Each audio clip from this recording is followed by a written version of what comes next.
Hello everyone, this is Ben, and welcome to another installment of Shower Thoughts, the budget commander series that proves Magic isn't pay to win. Deck building, or brewing, is one of the most complex and daunting aspects of Magic, regardless of the format. And in this week's video, I'm going to show you the tools I use, along with my general deck building template. If you have tips or tricks, or you just plain disagree with me, let me know in the comment section below. If you can give this video a like and watch it all the way through, it really helps out the channel. And a special thanks to my patrons shown on screen here. If you'd like to join them in supporting the channel, you can find my Patreon link down below. Alright, without further ado, let's get into it. To be clear, I don't think net decking is wrong, or you're a better player if you brew. Heck, you can both net deck and brew at the same time. These options aren't mutually exclusive. For instance, you might find a list online that clicks with you, but you don't have all the cards on hand, so you tweak the initial blueprint by adding pet cards or removing expensive staples you find boring to play with. The most important thing is you enjoy playing the deck, no matter where you got the list from.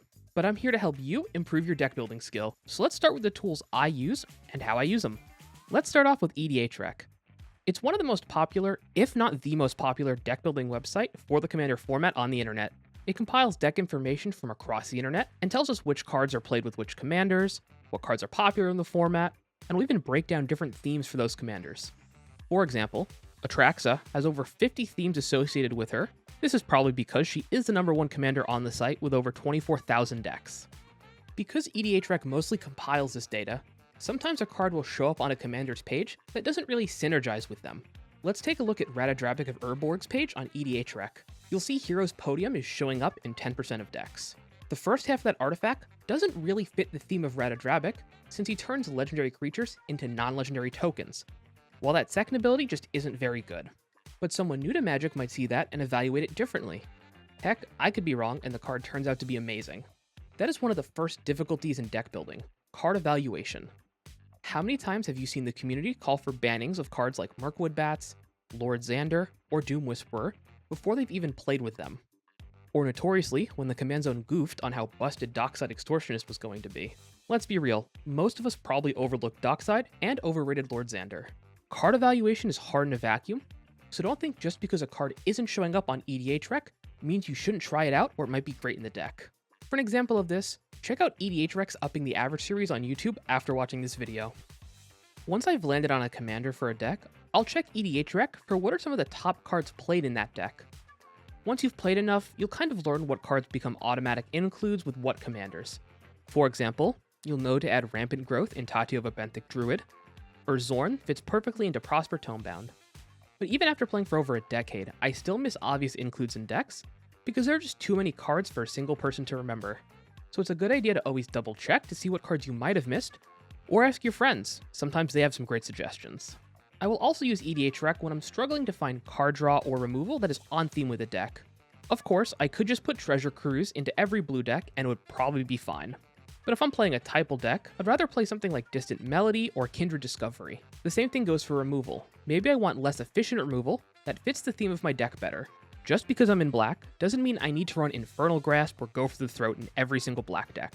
For example, I'll gladly play Deadly Derision over Infernal Grasp in a Prosper deck, since I'll get a greater benefit from the treasure token compared to the 1 mana I'm saving with Infernal Grasp. Since you get a treasure with Deadly Derision, I think of the spell as 3 mana, not 4 in this case. Next is Scryfall. Scryfall is my go-to website when I'm brewing decks for either articles, videos for this channel, or just helping my friends with their decks. The basic search feature is fine, letting you search for cards by name, but the advanced search tools are the best in the business.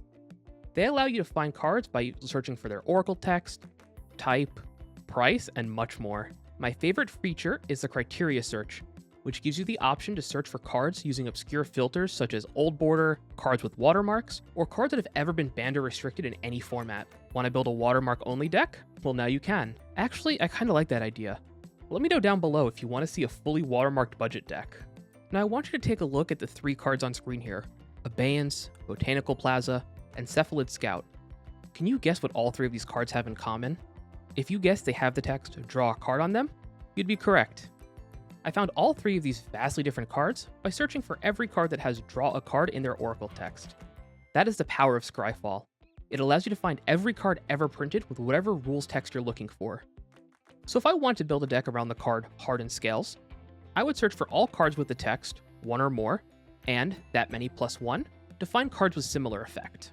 So when I build budget decks, I'll use the price filter in conjunction with rules text to see what budget replacements for powerful staples I might find. Let's say I want to find a budget replacement for Psych Rift. I'd put I only want to see cards $2 or less, and I'd search for all cards with the rules text, return all non-land. Budget replacements aren't going to be as good as their non-budget counterparts, but rarely are they going to be as bad as the difference in price might suggest. And the latest tool I've picked up in my deck building journey is commanderspellbook.com, the search engine for EDH combos. This site allows users to submit their own combos to share with the world. Each combo page will show you the prerequisites, the steps to perform the combo, the results of the combo, how many decks contain this combo, and then the price. I tend to use CSB at the end of my initial deck building process to check if there are any combos I want to add, or to remove infinite combos if I'm trying to avoid them. You can use the Find My Combos feature to find combos in your deck you might have missed. All you need to do is paste your deck list and CSB will take care of the rest. Okay, we've discussed the deck building tools at our disposal, now what? Well, now we start the hard part of picking the 99 cards and the commander.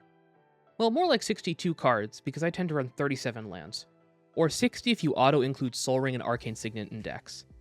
I'm going to stick to 61 because I've been excluding fast mana from decks as a little experiment, but I still think Arcane Signet should be played in most decks without access to green. Okay, so we have 61 card slots available for not lands. But then there are also MDFCs, which are both lands and spells. Hold on, this is getting complicated. Let me start over. The general template I'll follow when starting a new deck is the following. 50 sources of mana. This includes lands, mana rocks, mana dorks, and MDFCs that have lands on the back. 9 to 12 pieces of targeted removal. Basically anything that can be used to destroy or exile a card I count as removal. Doesn't matter the type of spell, so long as it gets rid of the threat, I'm happy. Next is 2 to 5 board wipes. If I'm playing a creature-heavy deck, I tend to stick to the lower side. If I'm a combo or graveyard deck, I'll probably stick to the higher end. 10 to 12 card draw spells. These are spells that draw me more than one card. So cards like Opt, Consider, or Serum Visions generally don't go towards my count. Next is 2 pieces of graveyard recursion. These can range from Eternal Witness to Open the Vaults. 0 to 2 flexible tutors. I've been cutting tutors from my decks since variance is part of why I enjoy Commander, but if you love tutoring, then add more. 0 to 2 pieces of graveyard hate. This is more meta dependent, but if you don't play with a set pod, I'd aim for 2 pieces of hate generally. And then 0 to 1 game enders. Think of Torment of Hailfire or Exsanguinate. All you need is some mana to win the game. This might not be your main win condition, but it's always good to have a backup. If you find yourself using these types of cards to win too often, you can always cut them. The remaining slots are for cards that fit the theme of your deck. I try to pick cards that cover one or more of the roles mentioned above, while being on theme. For example, if I'm playing a +1/+1 counters deck, I'd want to add Inspiring Call, because it fits the theme and it gives me card draw, or Damning Verdict, which is an on-theme board wipe. My federal tax professor always told us, there are rules, and there are exceptions to those rules, and then there are exceptions to those exceptions. I tend to follow this mantra when I'm working with this template. Sometimes your commander fills one or more of the roles on this template, which means you can cut back on those cards that fill those roles. For example, if my commander draws me cards, I'd only add 7 or 8 card draw spells. The point of this template isn't to show you the best way to build a deck, but to help get you started. As you build more decks, you will learn what works, what doesn't work, and what suits your playstyle. Don't get discouraged if you can't build the best deck possible on the first try. Deck building is an iterative process that takes time and reps with a deck. This is even more true for Commander since it's a 100-card singleton.